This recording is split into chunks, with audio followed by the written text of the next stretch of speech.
안녕하세요. 한동안 의사입니다. 오늘은 입안과 혀가 화끈거리면서 아픈 구강자결감 증후군에 대한 이야기를 해보겠습니다.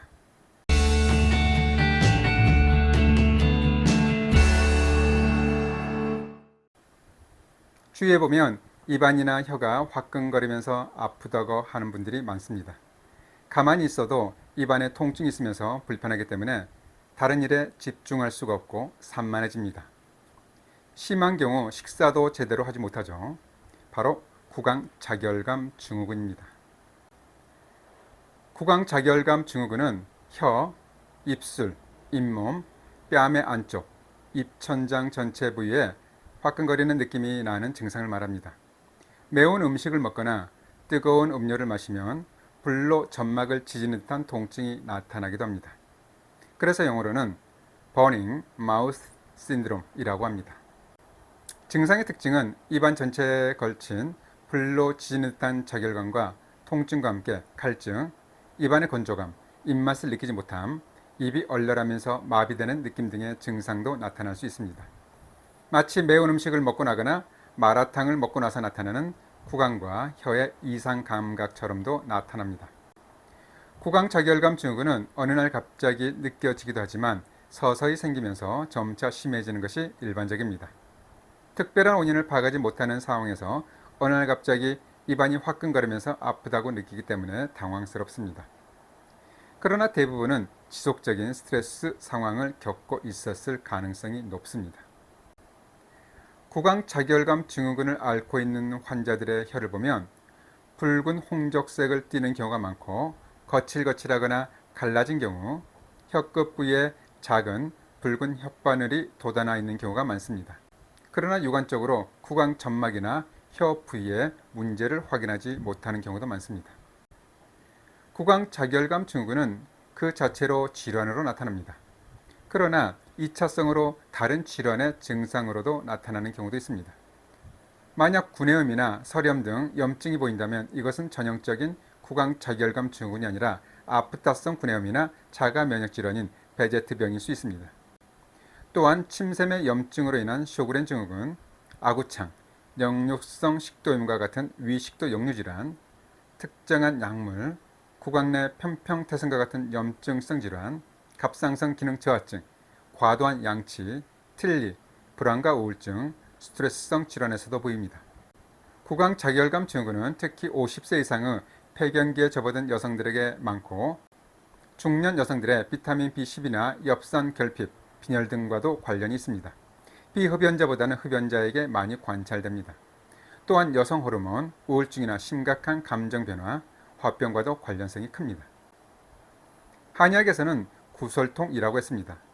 특히 혀는 심에 속합니다.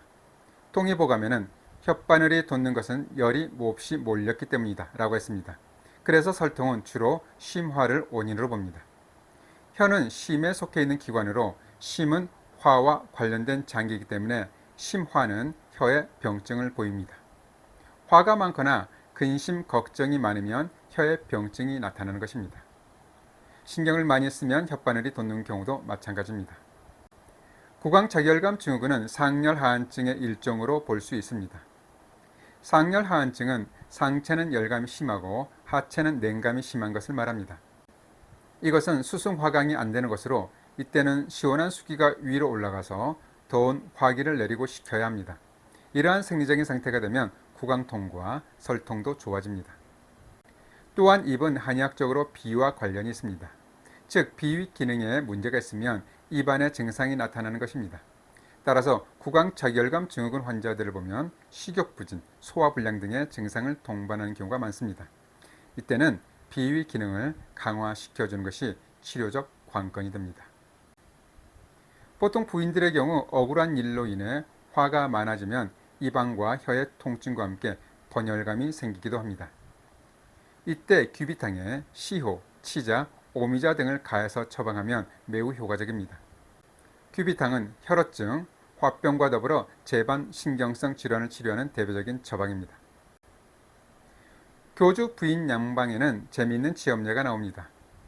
어떤 부인이 화를 잘 내며 혀가 아프고 갑갑하게 열이 나서 누군가 화를 내리고 담을 제거하는 약을 썼더니 증상이 더욱 심해지고 양쪽 옆구리가 불러와 또 류기임을 복용하였더니 배가 불러오며 월경이 그치지 않았다. 이것은 간호로 혀를 간직하지 못하며 비호로 혀를 통제하지 못하는 것 때문이니 이전 처방으로 악화된 것이다. 이에 감히 귀비탕에 오미자를 가미하였었더니 나았다 라는 내용입니다.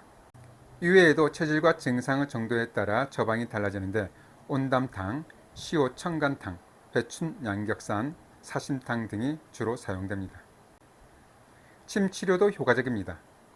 청금 요방에는 구열감과 구강 건조, 구내염이 자주 생기면 노궁, 소택, 삼간, 대충에 침을 넣고 구강통이 있거나 혀를 깨무는 증상에는 발목의 핵에 혀뿌리 부분이 아플 때는 가운데 손가락에 중층에 침을 놓으라고 했습니다.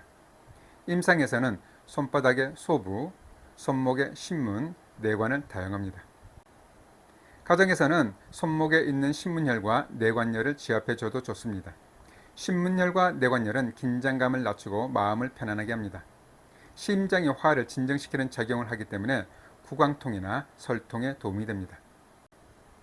구강적혈감 증후군을 예방하기 위해서는 금연하고 산성식품이나 매운 음식을 줄이고 탄산음료도 마시지 않는 것이 좋습니다. 또한 평소에 너무 뜨겁거나 매운 자극적인 음식은 피합니다. 물을 자주 마셔서 입마름을 예방합니다. 평소 스트레스 관리도 중요합니다. 만약 증상이 나타나면 사탕 물고 있기, 얼음 조각 물고 있기, 무설탕 껌 씹기 등도 증상 완화에 도움이 됩니다. 의병학부에서는 입과 혀가 아픈 병증에 사당이나 엿을 입에 물고 빨아 먹으면 좋다고 했습니다. 꿀도 좋습니다. 당분이 점막의 진정작용을 나타내기 때문입니다. 구강작혈감 증후군은 무엇보다 마음을 잘 다스려야 합니다. 별다른 원인이 없는 것 같지만 대부분의 환자들을 보면 소화기가 약하면서 긴장도가 높은 경우가 많습니다. 구강작혈감 증후군은 비위와 화를 다스릴 수 있다면 치료할 수 있습니다. 잘 들어보셨죠? 그럼 상쾌한 구강으로 건강도 잘 돌보시기 바랍니다. 감사합니다.